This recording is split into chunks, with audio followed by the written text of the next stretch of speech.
Okay, so first read the question. Chupacabra of mass m is standing on the surface of planet X. Find the gravitational field, G sub x, of planet X based on the following. And I'll tell you, as I told you in class, this will be a numerical value. Mass of planet X, m sub x, is 3 times greater than the mass of Earth. Okay, so we've got something just more massive than Earth. Kind of getting a picture in my head. Okay, the radius of planet X, Rx, is a fourth that of Earth. Okay, now that's weird. So that means that it would be like visually, if I were just looking at it, it'd be smaller. But since it's got a much greater mass, it's going to be like really dense. So what I'm picturing is like the Earth is like a styrofoam ball, and this, like, you know, medium-sized styrofoam ball, I guess, and this planet X is being like a marble. So I've kind of got that vision in my head. Okay, chupacabra is a sphere. That's pretty typical for AP Physics 1 problems.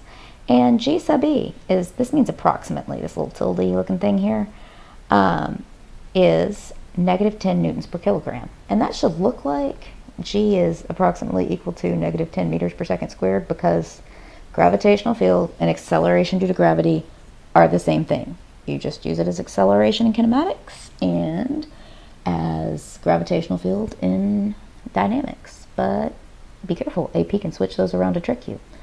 Okay, and this is where G is the gravitational field of Earth near the surface. So let's draw a picture of this. Let's see. Red pen, I'm going to do planet X. And I'm going to write what we're looking for. And guess what? That's probably going to be, I'm just going to go ahead and write my units. I don't know what the number is. I'm going to write Newton per kilogram because I know that's going to be my answer. Okay, so here's planet X. We're going to do its radius right here. Here is the chupacabra. She's a sphere. She has a curly tail. That's her tail.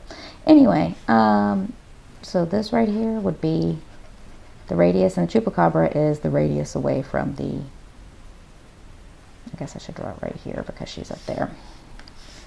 The radius of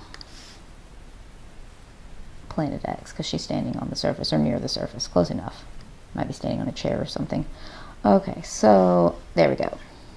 And this would be mass of chupacabra. Then you have the mass of X. All right, now let's draw a different color for Earth. So Earth is going to be bigger, not to scale, I don't think. Okay, and then we're going to have the radius of Earth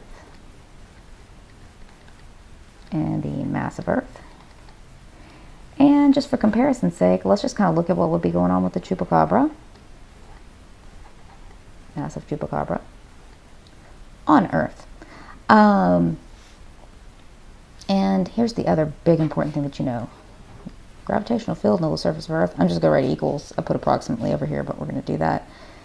And we know, I'm just going to put the magnitude because we know what direction, hopefully, gravitational field is going towards the center of the Earth, all right? It's 10 Newton, Newton kilograms. Okay, now it seems like you don't have enough information, but if you look at this as a comparison, you're fine. And most things are just a comparison, and you're probably not going to need a calculator. Think you can, yeah, you don't need a calculator. So let's look at this. It says the mass of planet X is 3 times greater than the mass of Earth. So that means mass of planet X would be 3 masses of planet Earth. Okay, so let's see. The radius of planet Earth is a fourth of, or the radius of planet X is a fourth of that of Earth. You can kind of see that here. So this one you see is smaller than this one. So this is just going to be the radius of Earth, and if it's a fourth of it, we would just divide it by 4. So now you have some things to deal with. Now, as far as this is a spherical object, because I said the chupacabra is a sphere. This is a spherical object. So you've got the separation between them, which is essentially the radius of the Earth. Let's look at that. We're dealing with weight, mg, and this happens to be the weight of the chupacabra and the weight on planet Earth. I'm sorry, on planet X, not planet Earth. That's kind of what we're dealing with right here. And we know that that's going to equal the gravitational constant. We could say mass of chupacabra mass of planet X over radius of planet X squared. Now something interesting happens here. As it turns out, the chupacabra, in this problem at least, not in real life of course, doesn't matter. See how these MCs cancel out? Like if I divided by MC mass of chupacabra divided by mass of chupacabra over here, they go away. So you end up with Gx equals G. Oh, I should have put in fundamental constants up here because we've got the capital G. I'll probably tell you that in class. Mx over Rx squared. Okay, so if I had these two numbers, I could go ahead and probably plug in. Let's see what happens if I plug in this information. So that would be G 3me over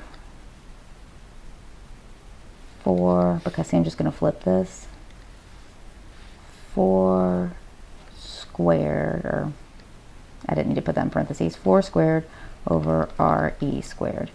See, I just flipped them over, and so that would give me G3 and whoops ME and times 16 RE squared. So that would give you Gx. Okay, so it'll be 30, that's 48.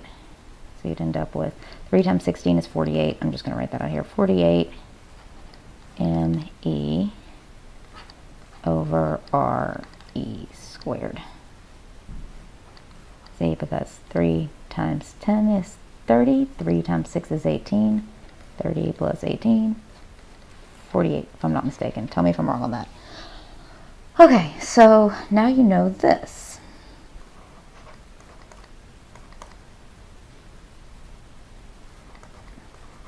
(48) gravitational constant ME over RE squared.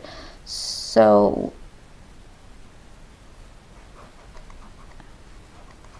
that's kind of weird. Take just a second and think about, like, what can you do with that now? Is that even useful? Well, for that to be useful, I'm going to completely switch pens here.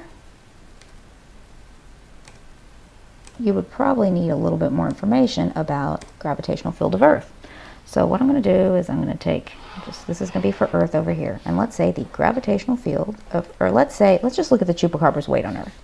So we have mass of chupacabra, gravitational field of Earth, equals gravitational constant, the mass of the chupacabra, because again she's a sphere, and the mass of Earth, all over the radius of Earth squared. Now, once again, sadly, chupacabra, not important here for the same reason. So you get this. G sub E equals G ME, mass times gravitational constant times the mass of Earth over the radius of Earth squared. Now, look, this should look familiar. Look over here. You've got G, mass of Earth over the radius of Earth squared. This and this are the same. And this equals just to the gravitational field of Earth. So what you could say here is, so now you've got something useful. Gx is 48 times greater than the gravitational field of Earth. So, and this has to do with this thing being so much more massive than Earth. Because I mean, I know the moon is a little bit different, but this is because this is like way more massive than Earth. 48 GE. So you have this, and well, if we know that this G sub E equals 10, and then we're going to go 48 times 10 Newton kilograms, that would equal 4,800 newtons per kilogram. And let's say the chupacabra weighs 10 kilograms, although I'm pretty sure she weighs more than that. But anyway, 10 kilograms on Earth. That means that she would weigh, or 10 kilograms. The chupacabra has a mass of 10 kilograms and therefore weighs 100 newtons on Earth. That means that she would weigh 4,800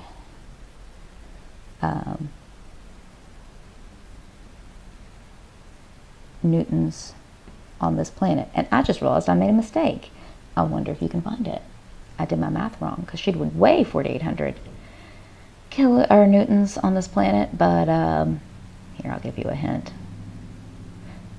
48 times 10 is not 4,800. 100 times 10 is 4,800. So anyway, this would be 480 newtons per kilogram versus 10 newtons per kilogram on Earth.